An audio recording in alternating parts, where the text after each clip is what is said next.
Hi friends, నేను మీ ఉషాని. మీరు బాగున్నారు, నేను బాగున్నాను. మీరు బాగుండాలి మనస్ఫూర్తిగా కోరుకుంటున్నాను.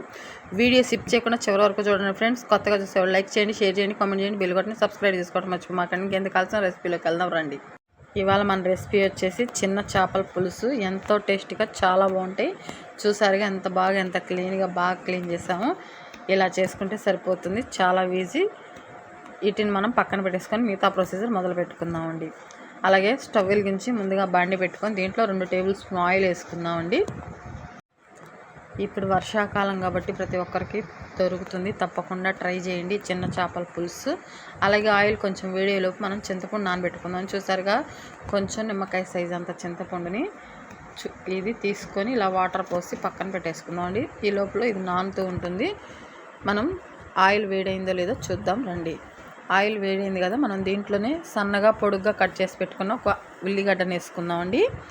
మనం తీసుకున్న చేపలకి ఒక ఉల్లిగడ్డ సరిపోతుంది, చాలా బాగుంటుంది. ప్రతి ఒక్కరు తప్పకుండా ట్రై చేయండి. అలాగే ట్రై చేసిన వారు దీని టేస్ట్ ఎలా ఉంటుందో నాతో షేర్ చేసుకుంటారని మనస్ఫూర్తిగా కోరుకుంటున్నాను. అలాగే ఇవి లైట్గా గోల్డెన్ కలర్ వచ్చేలా ఫ్రై చేసుకోవాలి. ఇలా ఫ్రై అయిన తర్వాత దీంట్లోనే ఒక 4 పచ్చిమిర్చి వేసాను, పొడుగ్గా సన్నగా మధ్యలో కట్ చేసి. ఇవి కూడా లైట్గా కొంచెం ఫ్రై అవ్వాలి. ఈ చిన్న చేపల వల్ల చాలా బెనిఫిట్స్ ఉన్నాయండి. అదేం లేదండి, ప్రెగ్నెంట్గా ఉన్నవారైతే ఇది తింటే వాళ్ళకి సరిపడా పోషకాలు అందుతాయి. అవే డెలివరీ తర్వాత అయితే మంచిగా పాలు పడటానికి చాలా ఉపయోగపడుతుంది. అలాగే నేను ఇక్కడ ఒక టమాటా వేసాను, అది కూడా లైట్గా మగ్గిపోయింది. అలాగే కొంచెం పసుపు, కొంచెం ఉప్పు కూడా వేస్తున్నాను.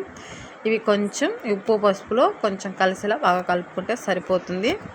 మీకు అందుబాటులో ఉన్న ప్రతి ఒక్కరూ ఈ చిన్న చేపల కూరని తినడానికి ట్రై చేయండి, చాలా బాగుంటుంది. అలాగే ఒక 2 రెమ్మల కరివేపాకు వేసాను. ఇవి కూడా లైట్గా ఫ్రై అయిన తర్వాత దీంట్లోనే మనం అల్లం చిన్నెల్లిపాయ పేస్ట్ వేసుకుందామండి.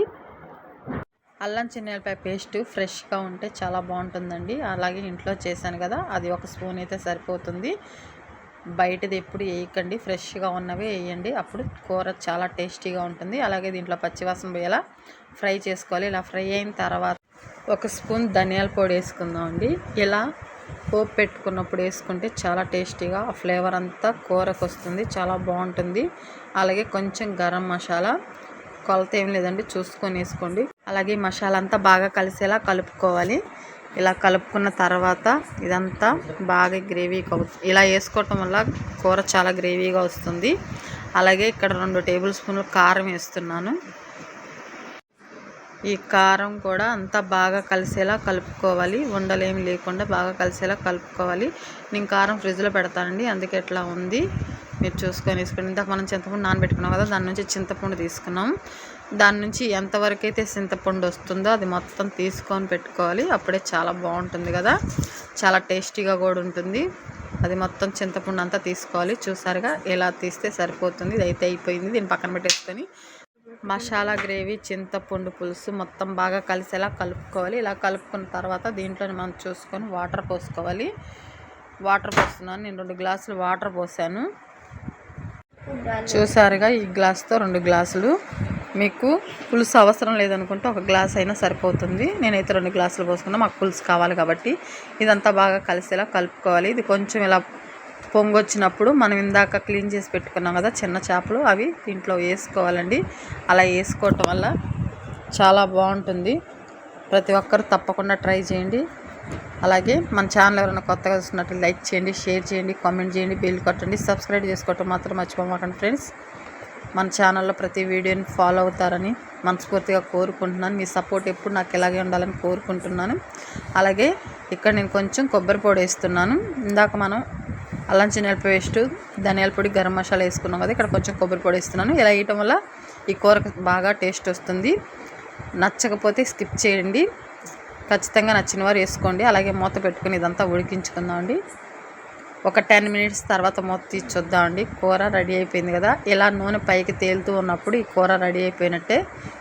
చాలా సింపుల్, ఈజీ అండి చేపల కూర చేసుకోవటం. అందులో ఈ చిన్న చేపలు చేసుకోవటం చాలా ఈజీ. కొంచెం చేసుకోవటమే కష్టం, కానీ వండటం అయితే చాలా సింపుల్. ప్రతి ఒక్కరు తప్పకుండా ట్రై చేయండి. ఈ కూర రెడీ అయిపోయిందండి. మీ దగ్గర కొత్తిమీర ఉంటే వేసుకోండి, మాకైతే ఇష్టం లేదు. ఇంకెలాగే చాలా బాగుంటుంది, మేము ఇలాగే ఉంచుకుంటాం. చూసారుగా ఇది రెడీ అయిపోయింది. ఇంక మనం గ్యాస్ ఆపుకుందామండి. చూసారా గ్రేవీ ఇలా ఉంటే సరిపోతుంది. 2 గ్లాసులు వాటర్ కూడా గ్రేవీ ఇంత వచ్చింది. ఇది కూడా మీకు ఇష్టం లేకపోతే ఇంకొంచెం ఉడికించుకోవచ్చు. మాకైతే ఇది సరిపోతుంది. చూసారుగా ఎంత పర్ఫెక్ట్గా ఎంత బాగా వచ్చిందో. చూస్తుంటేనే నోరు ఊరుతుంది కదా. ఇంకెందుకు ఆలస్యం, మీరు కూడా తప్పకుండా ట్రై చేయండి. అలా ఈ వీడియో మీకు నచ్చిందని అనుకుంటున్నాను.